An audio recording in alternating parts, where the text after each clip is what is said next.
The principles of animation. Slow in and out. To make your animation smoother and more realistic, make motions start slowly and end slowly. Here's what it looks like when you don't use slow in and out. It starts and ends very abruptly and unnaturally. And here's what it looks like when you start the animation slow and end it slow. Anticipation.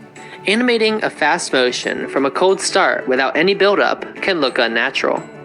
This is why we use anticipation. Think of it as a pull back and go animation. Before a motion can happen, an opposite but smaller motion must happen in anticipation of the main motion.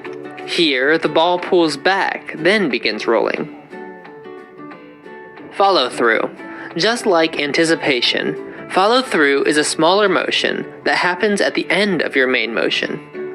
After a large motion, you can't expect an object to just freeze in place. This is where follow through comes in. Timing. Timing is a principle that will help your motions look more realistic.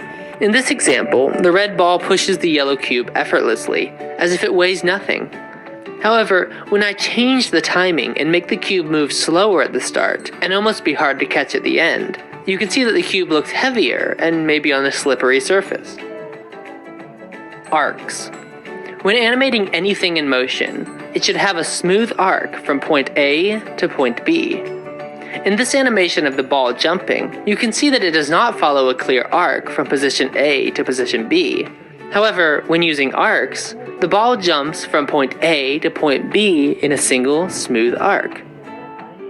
Squash and stretch. The idea is that to make your animation more interesting, you add some squash and stretch to the objects as they move. In this example, the ball is squishing and stretching as it bounces gently. A ball that bounces will naturally squash and stretch. Squash and stretch doesn't apply to every animation, but it can be a nice effect when used.